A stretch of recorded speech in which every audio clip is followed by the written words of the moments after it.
Le face-à-face. Voilà, nous sommes le mercredi 24 décembre, il est 13h05, on finit l'année, j'allais dire sereinement, même si les nouvelles sont pas toujours bonnes, et on va quand même avoir besoin de parler de sécurité. Est-ce qu'on va pouvoir finir cette année en toute sérénité, citoyennes et citoyens français, dans nos territoires, dans nos communes? Nous recevons Augustin Dumas, responsable à Alliance Police Municipale. Donc je vais rappeler que le syndicat Alliance Police a deux branches, la police nationale et la police municipale, très important, et que Augustin Dumas représente cette filière, j'allais dire, plus communale que nationale. Vous êtes en poste à Champigny-sur-Marne, vous êtes policier, donc vous êtes sur le terrain et vous êtes de service. Merci Augustin Dumas d'être avec nous aujourd'hui. Est-ce qu'on peut dire aujourd'hui aux Français que la situation est en main, qu'il peut bien sûr y avoir ici des troubles ailleurs, mais que pour l'heure, la sécurité est garantie par les forces de l'ordre? Alors, la sécurité, elle est forcément garantie par les forces de l'ordre, puisque les policiers, ils sont au quotidien sur la voie publique, ils font leur maximum. On a fait quand même face à une explosion de la violence, et face à ces phénomènes, on a des policiers qui sont investis. Faut savoir que le métier de policier, c'est un métier passion. On ne devient pas policier parce que du jour au lendemain, on a vu de la lumière, on est rentré. Ce sont des personnes qui passent des concours, ce sont des personnes qui sont policiers 24 heures sur 24, 7 jours sur 7, puisque leur profession impacte forcément leur vie privée. Donc effectivement, les policiers feront le maximum. On a vu ces derniers temps, pas seulement ces derniers temps, depuis quelques années, il y a une crispation sociale, on voit qu'il y a des incivilités qui se démultiplient, on voit qu'il y a des comportements agressifs qui se traduisent par un manque de respect envers les policiers. On n'a plus peur du flic, c'est une réalité que vous sentez bien entendu.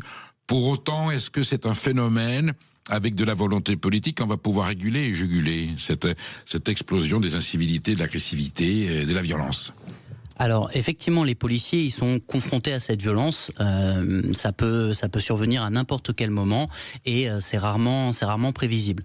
On a des policiers qui sont formés, on a des policiers qui sont sur le terrain, on a des policiers qui s'investissent au quotidien. Cette violence sociale, ils la ressentent aussi, puisqu'on a quand même des revendications qui sont fortes de la part des policiers, notamment des policiers municipaux sur le volet social, avec l'État qui doit prendre le relais des collectivités, puisque les retraites des policiers municipaux notamment sont payées par l'État.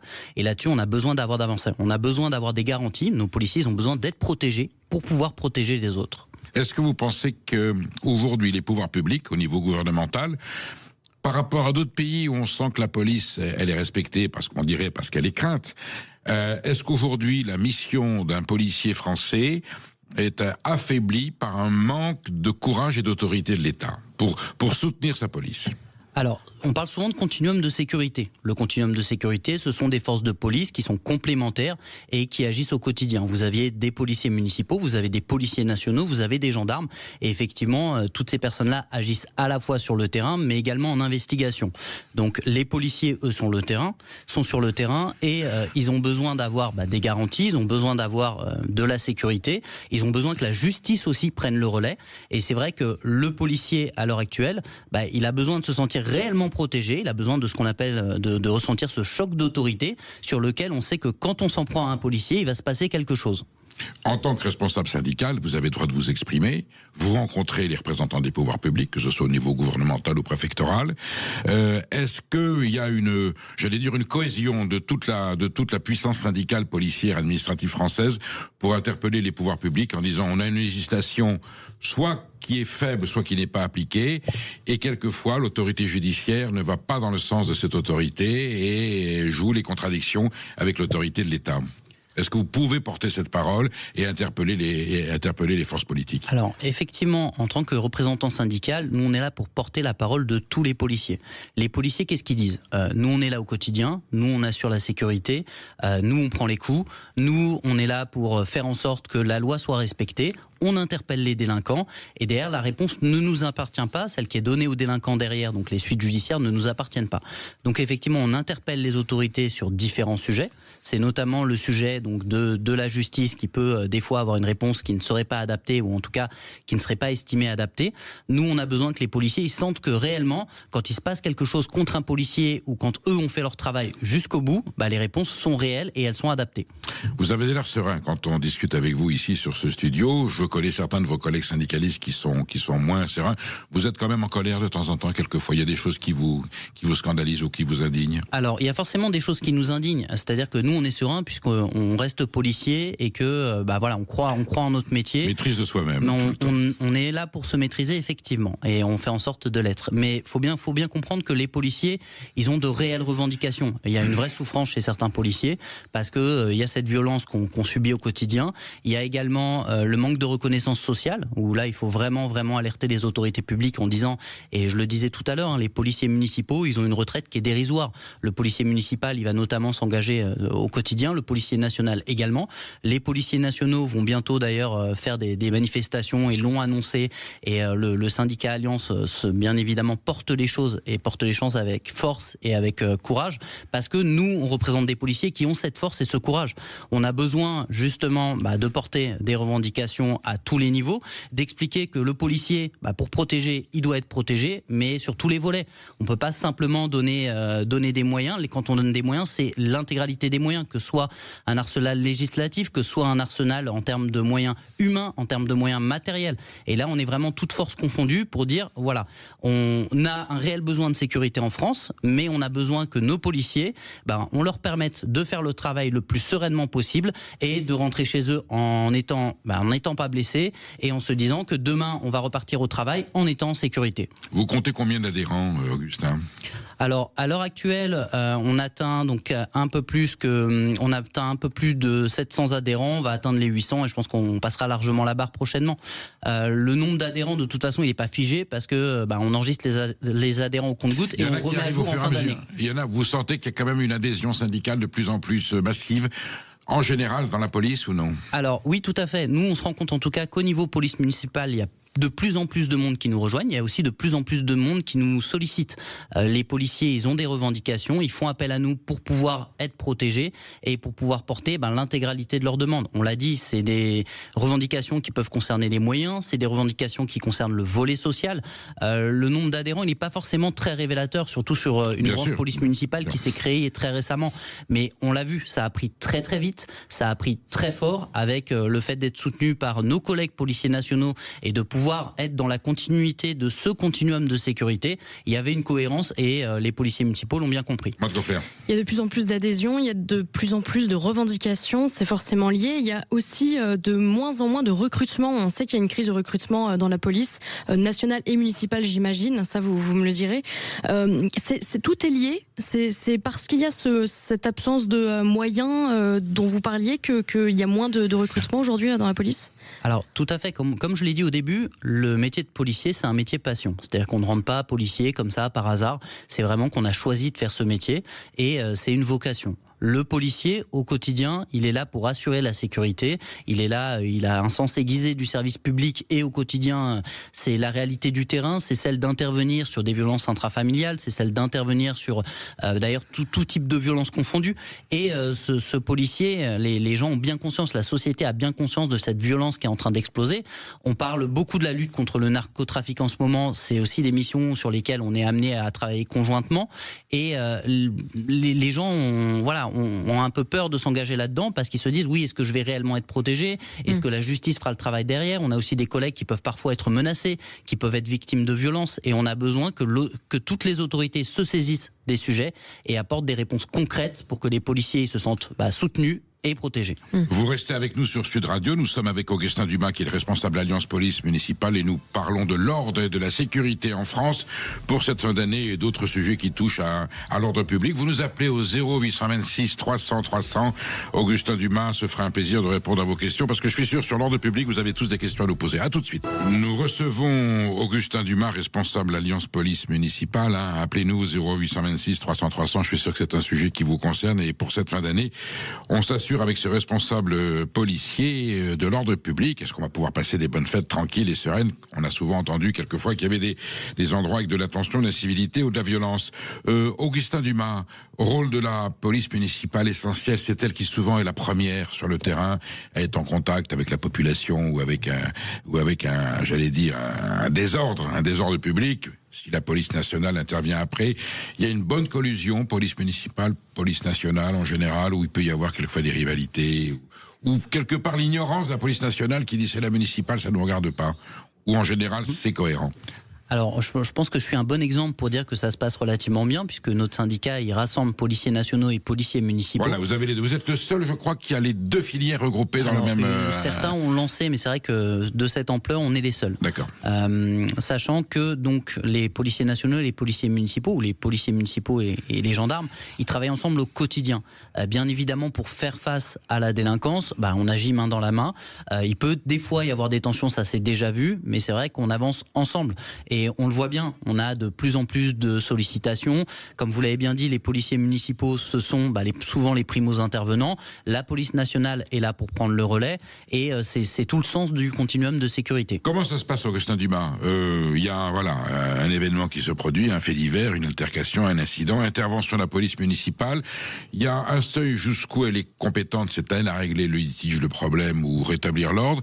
Et quel est le seuil à partir duquel elle est obligée de faire appel à la police nationale? C'est une histoire de droit, c'est une histoire de juridiction? Tout à fait. Alors c'est une histoire de loi également, puisque les policiers municipaux, par exemple, ne font pas d'investigation. À partir du moment où on va passer sur un stade d'enquête, la police nationale ou la gendarmerie prendra le relais. Un délinquant qui refuse d'obtempérer, la police municipale, elle a le pouvoir quand même de l'intercepter. Tout à fait. Qu'elle soit armée ou pas. Si elle n'est pas armée, évidemment, le délinquant, ça le fait rigoler, il dit « on peut rien faire ». Quel est le seuil où la police municipale doit dire à un moment donné, on appelle la police nationale? Alors, généralement, la police municipale, elle travaille conjointement avec la police nationale. Donc dès le départ, vous voulez dire que les policiers nationaux sont prévenus qu'il y a une intervention? Voilà. Quand c'est faisable, bien évidemment, vous gérez une intervention, la priorité reste sur l'intervention. On est primo-intervenant, on ne sait jamais ce sur quoi on peut tomber, mais le principe, c'est effectivement de travailler et au moins d'aviser. Vous avez parlé de l'armement. L'armement, c'est quand même un sujet qui est important. Nous, chez Alliance Police Municipale, ce qu'on porte, c'est le fait que le maire devrait devoir armer sa police municipale, et s'il ne souhaite pas armer sa police municipale, ce serait à lui de le porter, de dire je ne désire pas armer ma police municipale, le porter politiquement, le porter en donnant des éléments qui iraient dans le sens de ne pas armer une police municipale. Mais nous, ce qu'on voudrait, c'est que le principe, ce soit la police municipale, de même qu'elle doit être en tenue, qu'elle doit exercer en tenue, elle devrait être armée à la base. Qui détient le pouvoir d'armer la police municipale? C'est une décision ministérielle nationale ou un maire peut décider qu'il va armer sa police municipale? Alors, le maire décide d'armer sa police municipale et porte cela au niveau du préfet.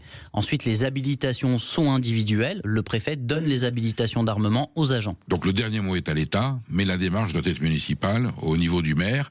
Et il se peut qu'un maire demande d'armer sa police municipale. Enfin, c'est pas sa police municipale, c'est certains policiers municipaux, puisque c'est une autorisation individuelle, si je comprends bien. Tout à fait. Il se peut que le préfet refuse cette capacité à porter une arme? Alors, ça pourrait arriver dans les faits, ça a été très rarement vu, à savoir que le policier municipal, il est quand même formé, donc il a 6 mois d'école. À l'issue, pour pouvoir porter cet armement, il repart en formation. Pendant cette formation, il est amené à la fois devoir maîtriser son arme, mais aussi les conditions d'intervention et les conditions d'usage de l'arme. On a ensuite des formations qui sont des formations d'entraînement.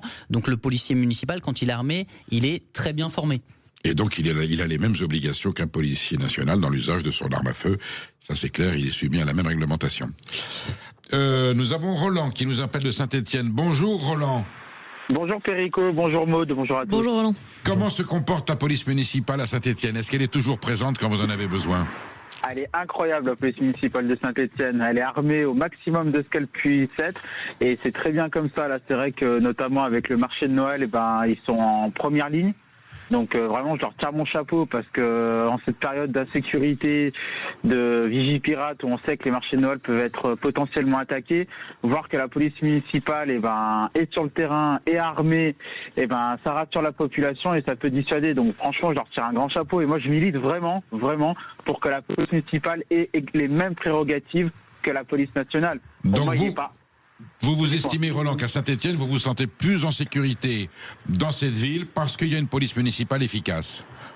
C'est une évidence. Si vous voulez, le personnage du policier municipal avec sa bicyclette et qui n'est pas armé, mais ce n'est plus d'actualité en 2025. Et moi, je suis tout à fait d'accord avec votre intervenant en studio à l'approche des municipales de 2026. Augustin Dumas. Augustin Dumas. Si un candidat ne souhaite pas armer sa police municipale, ça doit être dit. Je pense que la sécurité, c'est le top 3 des priorités des Français avec le pouvoir d'achat. Il est inconcevable qu'on ait une police municipale qui ne soit pas armée. Et moi, franchement, je suis très heureux que dans ma ville, ça a été une démarche de notre ex-maire de Saint-Etienne depuis 2014, et elle est totalement efficace. On l'appelle, franchement, il y a une rapidité d'intervention qui est pour moi incroyable. Il y a une rénovation qui a été faite au niveau du commissariat de la police municipale, du centre de supervision. Donc non, franchement, la police municipale doit vraiment, au même titre que la police nationale. Et c'est aussi pour eux que je dis ça, si je peux conclure. C'est aussi pour eux que je dis pour ça, parce que c'est aussi par rapport au respect d'autorité. Quand vous avez un individu, un délinquant, qui voit un policier municipal qui est pas armé, mais quel crédit peut-on apporter ? C'est quelque chose qui va de soi. Il faut qu'il y ait aussi un aspect dissuasif. Donc non, vraiment, je leur dis, Augustin, bravo pour ce que vous faites. La police municipale fait un boulot exceptionnel et il faut qu'ils soient encore plus reconnus. Et peut-être qu'au sommet d'État, il y a quelque chose qui doit bouger, qui doit légiférer pour qu'ils soient vraiment des policiers comme les autres. Augustin Dimas, que vous inspire ce témoignage de Roland ? Alors merci beaucoup à vous pour ce témoignage. Effectivement, donc les policiers municipaux, ils sont armés. Il y a aussi, alors vous l'avez évoqué, il y a un aspect dissuasif, mais il y a aussi un aspect opérationnel, c'est-à-dire que le policier municipal, il doit être en capacité d'agir sur plein de choses. Ça a été le cas à Mulhouse avec un individu armé d'un couteau où les policiers font usage, alors là en l'occurrence de bombes lacrymogènes, mais on a besoin d'avoir des policiers qui puissent intervenir sur tout type de situation, parce que justement c'est ça la réalité du policier. Il sait jamais ce qui va se passer sur son intervention. Il peut pas anticiper comment ça va se dérouler. Il y a aussi une explosion de la violence à laquelle on assiste. Il y a aussi des phénomènes qui sont liés au narcotrafic qui font que vous pouvez intervenir sur une situation lambda et ça peut très rapidement prendre des proportions. On a besoin d'avoir des policiers municipaux qui sont en capacité de réagir et d'intervenir sereinement. Un policier municipal, quand il est confronté à une situation de tension ou de danger, il a les mêmes droits et les mêmes obligations qu'un policier national. Le seuil de la légitime défense est le même. Il a le droit de se défendre quand même, ou il va être aussi soumis à l'IGS s'il y a contestation? Alors, bien évidemment, le policier municipal, il est encadré, il est contrôlé. D'ailleurs, nous, on a un double agrément. On a le préfet et le procureur qui, effectivement, donnent leurs autorisations pour qu'on soit policier municipal.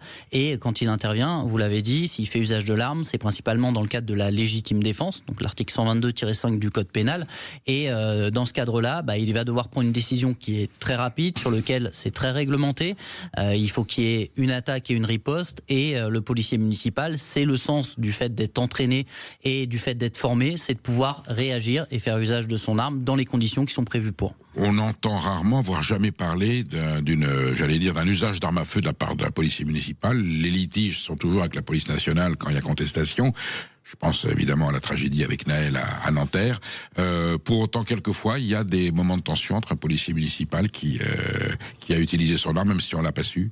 Alors, il y en a, les policiers municipaux, ils utilisent leur arme. Moi, ça m'est déjà arrivé d'aller défendre des collègues justement sur des dossiers où il y avait eu des usages d'armes. Bien sûr, le policier municipal, vous l'avez dit, il est primo-intervenant. Quand il arrive, il peut tomber sur des situations avec des individus qui sont violents, des individus qui sont armés, et il arrive qu'il fasse usage de son arme. Les policiers municipaux, ils sont formés. Il y a peu, effectivement, de cas sur lesquels, et il n'y en a pas qui viennent en tête, sur lesquels un policier municipal soit vraiment mis à défaut pour un usage d'armes. C'est aussi le sens de les voir formés et de les avoir avec une conscience professionnelle qui est quand même assez élevée. Alors, dans les documentaires d'ordre public qu'on appelle les émissions gyrophares, dont les Français se régalent, il y en a en toutes sortes, on voit souvent, c'est souvent d'ailleurs les policiers municipaux qui sont en première ligne, on voit beaucoup de policiers municipaux pas armés et qui procèdent à régler le problème de façon psychologique, parce qu'ils ont une façon d'approcher l'individu, de calmer le jeu, de parler, et on sent qu'il y a une autorité personnelle et morale, indépendante de fait d'avoir une arme ou pas. Pourtant, vous allez me dire que quand on n'a pas d'arme, on se sent plus faible que quand on en a une.